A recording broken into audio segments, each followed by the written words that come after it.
Ahoy Captain, and welcome to this tool tutorial of the FuelEU Case Maker Excel. In this short video I will show you how to use the FuelEU Excel in order to make your own analysis based on 10 different case studies that you can play around with in order to make a strategy for FuelEU and fuels. But first, a few disclaimers from our part. Firstly, it is good to note that this tool is an estimate. We are not a verifier, we're an independent party that wants to help you make your life easier. That's why we made this Excel. And the estimate itself always needs to be checked by verifier. We don't know all your exact details. And that's a nice bridge to the second disclaimer.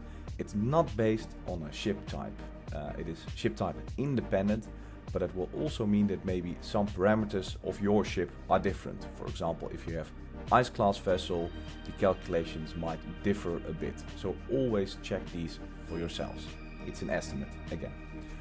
And then finally, FuelEU is subject to change. And this Excel as well. We try to update it constantly together with our guide. But if you need any help at all interpreting the regulation or this Excel, feel free to contact the help desk in order to make your life easier. By clicking on the button, also in the Excel and on our website, you can get into direct contact with me or one of my colleagues who will help you further. Now, without further ado, let's go to the Excel itself. And here she is. We are currently working in version 1.02. Make sure to store a copy just in case you break stuff, so that you can always go back to the original file. We've also noticed that some versions of Excel, older versions, might not support all the functions. We try to keep that in mind while making this. But again, contact the help desk if you are experiencing any compatibility issues and maybe we can help out. Here's the tool tutorial and the guide, which we'll cover at the end. First, we'll go through the structure of the Excel, so all the different tabs that we have. We're now in the instructions. That's where we get started with the tutorial. Overview is where the magic happens. There we have the input and output of the different cases. Calculations for the different cases happens in this tab, calculations. Penalty tables, that's where we calculate penalties for each year for different cases.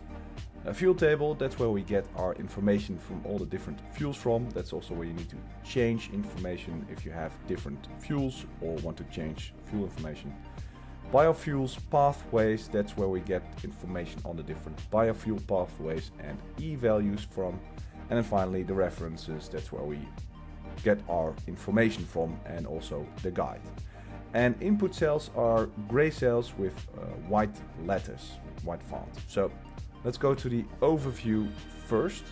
So here we have the overview, and I probably need to zoom out for this a bit.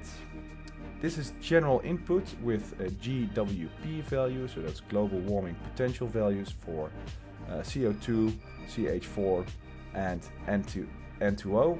These have changed in the past few years from time to time. I've also seen people use different numbers here, so please check them. The EU ETS price and then the reporting year for these particular cases. So these are all simply values that you can input, and then here we have the table, the most important table, so input-output table. We can change main fuel and blend fuel, and we've prepared a list here from things to change from. If you want to change that so that you can input any value and then also change the fuels here in the fuel tables, you need to go to data validation here. So we made a list of different options, but if you delete this list and then simply go to any value, then you can change that here so you don't have any issues. So main fuel, HFO, so let's change it to MDO. That should change our case 1. Here we have the amount of fuel for that particular case. This is automatically calculated. It's just the blend between the main and blended fuel can be useful, but you have to keep in mind that some fuels cannot be blended. So then the blend itself is not really saying you anything, it's just a ratio. So here we also have different options, fuels, and then here you see everything is calculated in the calculations tab. One thing to input, at some point, if you consider these 10 cases as ships, or I don't know, could be ships, you end up with a pool for FuelEU, so a pool balance. If this pool balance is positive, then maybe you can sell or do something with that positive balance, and that's here. You can input a value per metric ton CO2 equivalent in your pool so that you can get a indication of what amount of money you can make with it. It only works when the pool balance is positive, of course. And to the right we have reward factors for wind. As you can see, you can adjust them there as well. And we have the amount of shore power per year used in megajoules, and that's also incorporated in the calculations in the calculations tab. So let's go to that tab. Here we have, it's a pretty big tab. We've broken it down into 4 different, 5 different smaller tables, as you can see, and these can also be expanded. But I'll first go through these different tables. So everything we calculate here is intra-EU, so it's 100% incorporated. So we have fuel type taken from the input, fuel consumption here, everything taken from the input. And then if you expand here, you see the different calculation steps needed to calculate greenhouse gas intensity for FuelEU. So we convert it into energy using LCV. We use VLOOKUP from the fuel table in order to get the LCV values. The same applies for the well to tank, tank to wake, and of course these are the emission factors, tank to wake for, I have to say it correctly, eventually, yes, EU ETS, that's the ones that we use. So these values are used for EU ETS, so that's the emission factor for the CO2 equivalent value.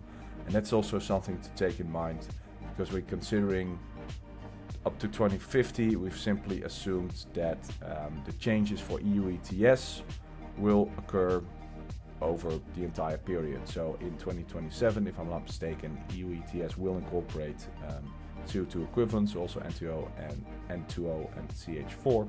And that means that these values can change over time. So again, it's an estimate, but keep that in mind. And everything else that we need in order to calculate costs and greenhouse gas intensity. So then we have energy used on board, and here you can see that shore power input is also inputted, and extra EU energy used. So if needed, you can change these values. If you have if you're traveling from and to the EU, only half of the energy is taken into account. There you see it as well. So that's total energy used on board. And then finally, reward factor wind, well to tank for the ship. That's simply the formula of FuelEU here. Same applies to tank to wake. We haven't used any named ranges. You simply have to look up which values are used. And then we have finally greenhouse gas intensity. It's pretty cool because you can, if you want, drop down the entire table. The calculations will continue, but then again you have to input it manually here, but you can go up to as many cases as you want if need be. And then finally we have to calculate balance for FuelEU in order to get the FuelEU penalty. So here with greenhouse gas intensity target according to the reporting year that you've inputted, compliance balance resulting, compliance added, and the compliance after pooling. So we can add compliance here if you want. Simply add a certain amount of compliance budget, and then you get your compliance. But for these cases we do not use them. We are working on a different tool, the pool tool, where it's more relevant. And then finally we have all the different costs for FuelEU. You can see that it's related to the compliance after pooling or the resulting compliance budget. Then for EU ETS, it's simply the EU ETS price multiplied with the amount of metric tons of CO2 emitted. That was the CF factor that I showed. And then fuel cost, that's simply the amount of fuel multiplied with the fuel price. And here we also use the if error function, just in case if there's an error, we simply say it's not being accounted for. So here are all the calculations. So let's go to the penalty tables where we do the calculations per case up to 2050. And here we have the combined penalties table. So for each year we combine the different costs of, let me show you, every different case, and the cases themselves are here taken from the total here.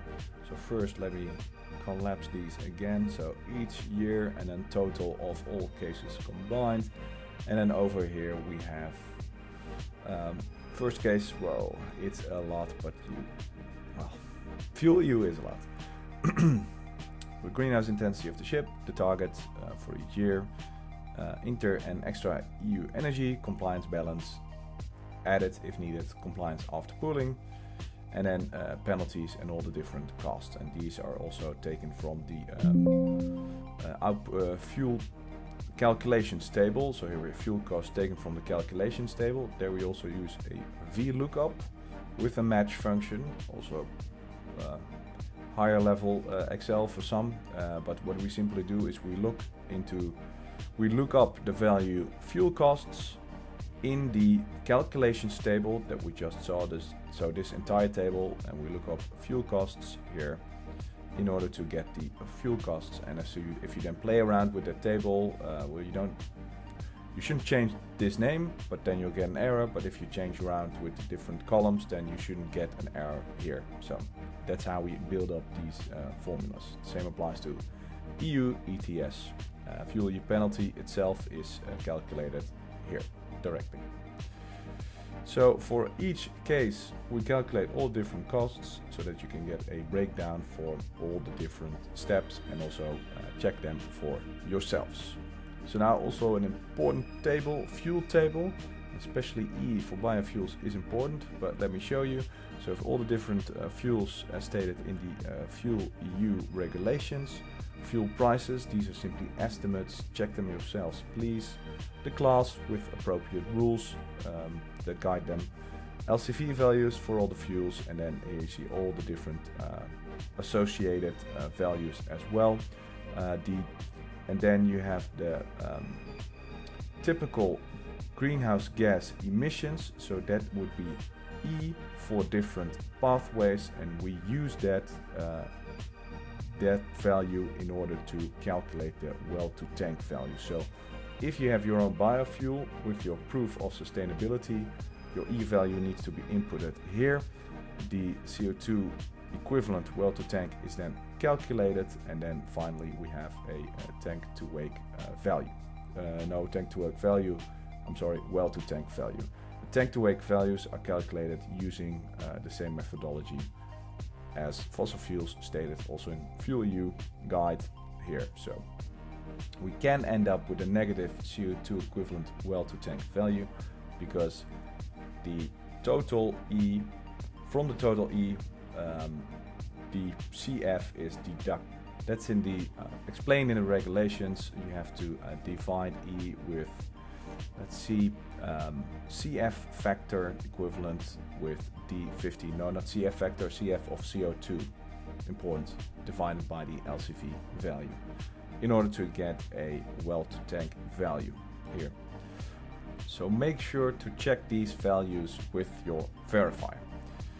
Moving on to the final tab, because here are simply the referenced values from the Renewable Energy Directive that we just saw. And in the final tab, references, we see the different references used and also where to download them. That can be done in our guide. Let me show you. Clicking on the button will give you the FuelEU guide that we made. We constantly update it according to the latest information.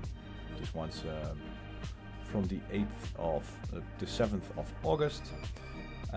So I have the summary here, a masterclass if you want, and here you can see all the different steps, calculations, also different case studies, etc. So feel free to use this as more of a sort of a backup guide on how we have calculated everything according to the information from FuelEU, and to get some more light reading for whenever you have a chance to catch up on some regulations. And that concludes our tool tutorial. One more thing left to mention: contact the help desk anytime to make your life easier. If you have any questions regarding the Excel itself or with FuelEU, reach out to me or a colleague and we'll see what we can do to help you out. That's it. Have a great day and enjoy the Excel.